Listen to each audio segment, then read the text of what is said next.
Last video.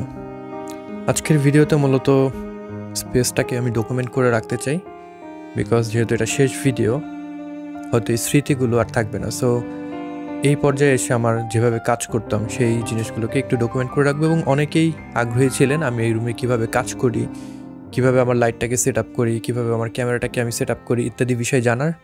So এই রুমে যা কিছু আমি এই পর্যন্ত সেট করেছি সব কিছু আপনাদেরকে একে একে করে দেখাবো। তার আগে একটু বলে নিতে চাই, আমি মূলত আগে ঢাকায় থাকতাম। ঢাকা থেকে মুভ করে বছরখানেক হলো আমি এখন কক্সবাজারে আছি। এখান থেকে আমার ভিডিও প্রোডাকশনের কাজগুলো করি। আপনারা লাস্ট 1 বছরে আমার যত ভিডিও দেখেছেন সবগুলো এই রুমে বসেই শ্যুট করা হয়েছে। 1 বছর ধরে যারা আমাকে ফলো করছেন, আশা করি এই ভিডিও থেকে একটা আইডিয়া পাবেন আমি কীভাবে কী কাজ করছি। আমার সাথে মোতালেব আছে, আজকে হেল্প করছে আমাকে। মোতালেব মূলত আমার ভিডিওগুলো এডিট করে থাকে, শর্টসগুলো স্পেশালি। এবং আমার কয়েকটা চ্যানেল আছে, আমার ওয়াইফেরও একটা চ্যানেল আছে, সেখানে মোতালেব মেইনলি কাজ করে থাকে। সো সে ক্যামেরায় আছে, আমি আপনাদেরকে আমার এই রুমের প্রত্যেকটা জিনিস একে একে করে দেখাবো।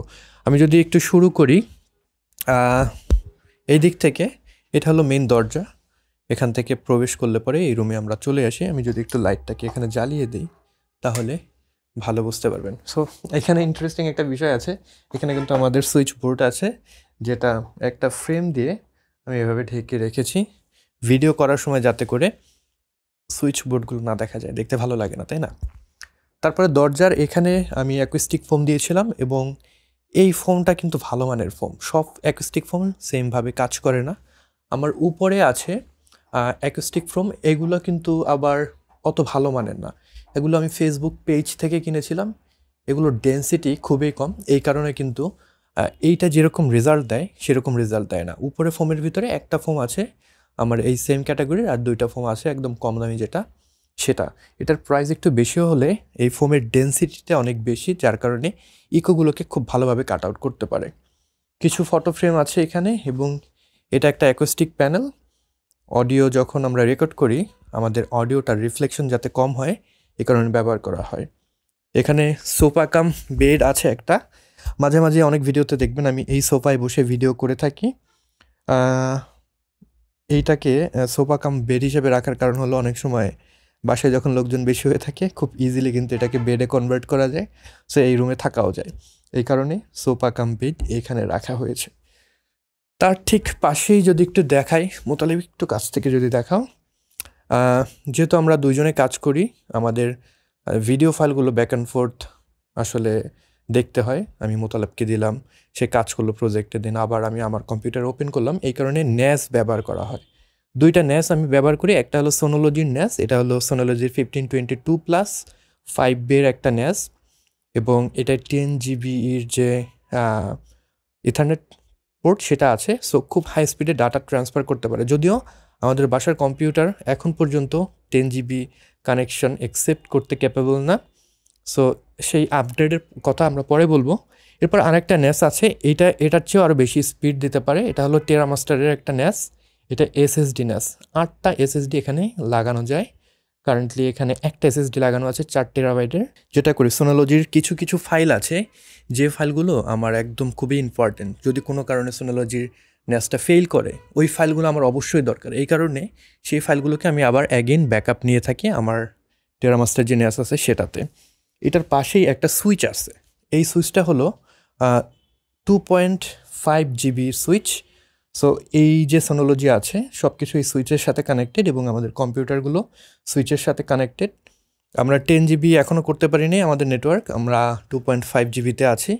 4K ভিডিও এডিট করি, 2.5 GB-তে আমাদের কাজ চলে যায়।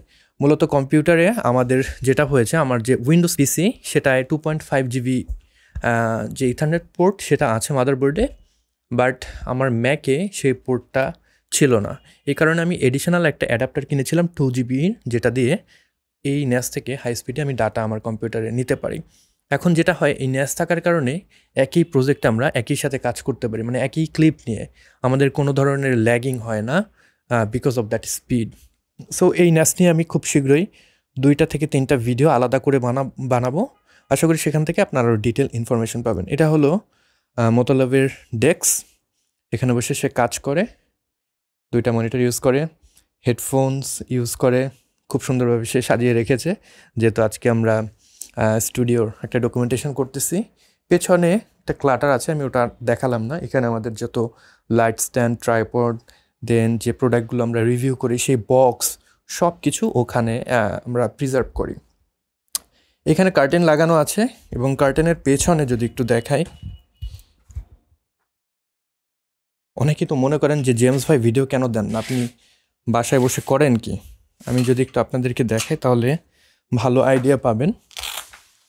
আমার বাসাটা একদম হাইওয়ের পাশে, এত বেশি এখান দিয়ে শব্দ আসে, এত বেশি গাড়ি ঘোড়া চলে, আবার সাথে একটা মেলা হচ্ছে দূরে। সো এটার বিরল আমি দিয়ে দেবো রাস্তার। সো এই কারণে এই জায়গায় বসে ভিডিও করাটা খুব টাফ। আর এই ব্ল্যাক যেটা দেখছেন এটাও একটা কার্টেন, যেটা আমি দারাজ থেকে কিনেছিলাম। এটা একদম টোটালি আপনার কোনো জানালায় যদি আপনি লাগান আলোটাকে ব্লক করে দেয়। এটা লাগানোর কারণ হলো আমি যেহেতু লাইট ব্যবহার করছি, বাইরের থেকে যখন লাইট প্রবেশ করছে ওটার উপর আমার কোনো কন্ট্রোল থাকে না, লাইট আপ ডাউন করে। সো এটা দেখতে ভিডিওতে লাগে না, কনসিস্টেন্ট থাকে না। এই কারণে আমি যখন ভিডিও করি তখন লাইটটাকে ব্লক করে দিই। সো এরপরে যদি দেখাই, এইখানে আছে আমার মেইন যে জিনিস, সেটা এইখানে ক্যামেরা আছে। কারেন্টলি আমি ব্যবহার করছি যে ক্যামেরাটা, এটা হলো সনির FX30 ক্যামেরা। তার সাথে সাথে XLR মডিউল লাগানো আছে এবং আমি একটা আলাদা মনিটর ইউজ করি। যেহেতু একটু দূরে রাখে, আমি 30mm এখানে যে লেন্স সেটাকে ব্যবহার করি, সিগমার। একটু দূরে রাখতে হয় ক্যামেরাটা। সো ছোট যে ক্যামেরার ডিসপ্লে আছে এখানে প্রপারলি দেখা যায় না, এই কারণে আমি মনিটরটা ব্যবহার করছি। এখানে XLR হ্যান্ডেল থাকা সত্ত্বেও কিন্তু আমি আলাদাভাবে একটা রেকর্ডার ইউজ করি, যেটা হলো জুম H6।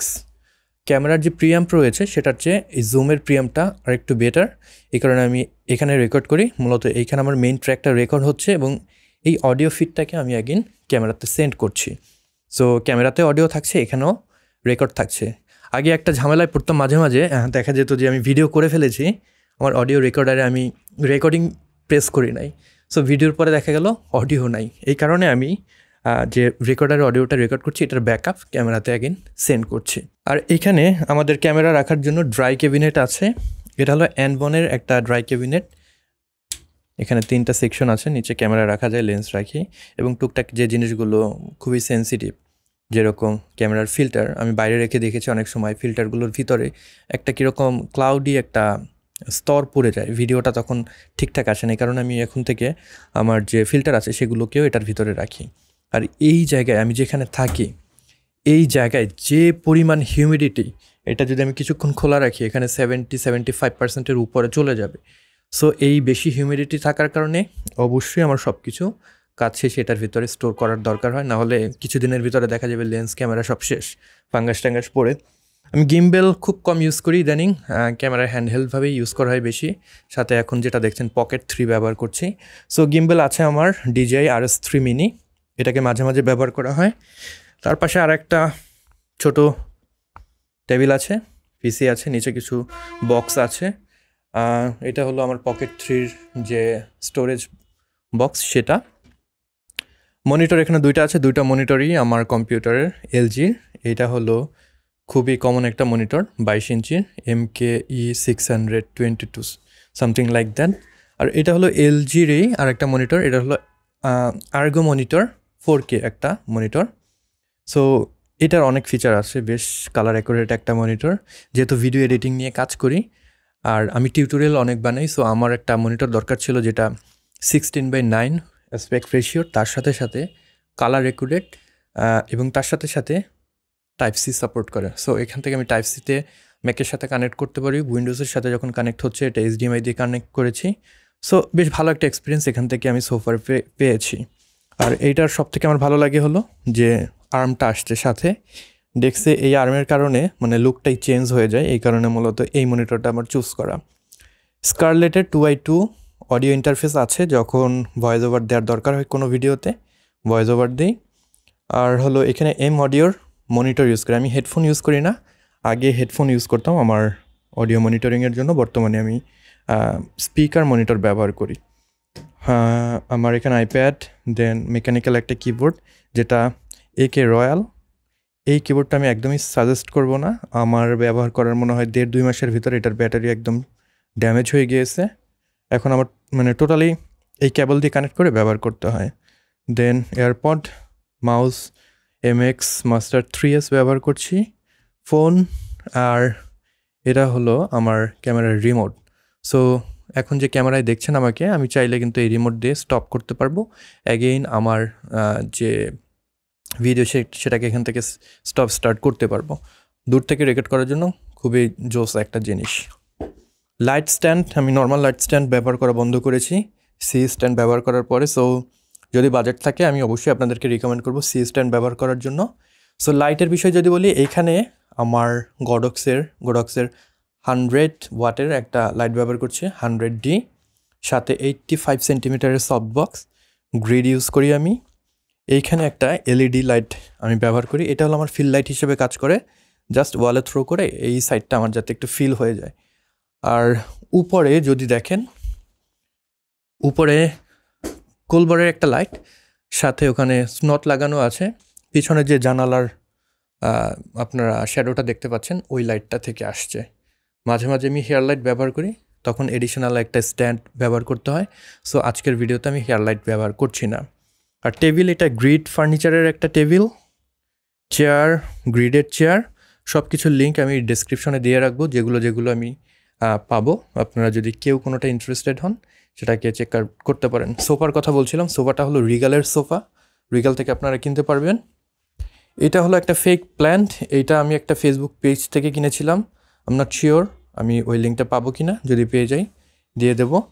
আর এই র্যাকটা নিয়ে অনেকেই জানতে চান, র্যাকটা আমি কোন জায়গা থেকে কিনেছি। এটা কোনো জায়গা থেকে কিনিনি, আমি কাস্টম তৈরি করে নিয়েছি। সো আপনি আপনার বাসার আশেপাশে যে কোনো মিস্ত্রির দোকানে গিয়ে যদি বলেন, ডিজাইন দেন, তারা কিন্তু কাস্টমাইজ ওয়েতে আপনাকে এভাবে তৈরি করে দেবে। এর ভিতরে স্টোরেজ আছে, তার হাবি জাবি হাটকি নাটকি সব কিছু এটার ভিতরে আমার আছে। দেন এটা হলো শাওমির একটা লাইট, শাওমি বেডসাইড ল্যাম্প 2। আর এখানে পুরনো একটা ক্যামেরা আছে, টুকটাক কিছু প্রপস আর কি, সব কিছু এখানে রাখা আছে। দেন এই জায়গায় ইকো ফ্লোর একটা পাওয়ার স্টেশন আছে, এটা নিয়েও আমি ডিটেলস ভিডিও করেছিলাম। ক্যাপ হ্যাং করার জন্য কিছু ক্লিপ আছে, আর লাস্টলি আর একটা লাইট আছে। মাঝে মাঝে ব্যাকগ্রাউন্ডের জন্য এটাকে ব্যবহার করি, অথবা হেয়ার লাইটের জন্য ব্যবহার করে থাকি। এটা গোডক্সের SL60। তো এই ছিল টোটাল এই রুমের জিনিসপত্র। সো এখন আমি বিষয়টা আপনাদেরকে বলি, কেন শেষ ভিডিও, কেন আমি ডকুমেন্ট করে রাখছি। আমি তো আপনাদেরকে বললামই যে রাস্তার খুব পাশেই আমার এই স্টুডিওটা, আমার কাজ করতে খুবই সমস্যা হয়। ইদানিং যে সমস্যাটা হচ্ছে, মাসব্যাপী মেলা চলতেছে। আমার বাসার সামনে একটা মাঠ আছে, সেই মাঠে মেলা হচ্ছে। সো তাদের যে মাইকের শব্দ, সেটা তো ওই দুপুর থেকে শুরু হয়, রাত 12টা 12:30 1টা পর্যন্ত চলে। সো ভিডিও করাটা একদম মানে স্ট্রাগেলের পর্যায়ে চলে গেছে। এই কারণে একটু কম ভিডিও আপনারা পাচ্ছেন। সো এই কারণগুলো চিন্তা করলাম। দেন আমার একটা রুমও খালি করার দরকার বাসায়। সো এই কারণে আমি এই স্টুডিওটা আমার বাসার এই রুম থেকে চেঞ্জ করব, ফ্রন্টের সাইডে যাব একটু ভিতরের দিকে রাস্তা থেকে, যাতে করে রোড সাইড যে নয়েজ সেটা কম আসে এবং নিজের মতন করে কাজ করতে পারি।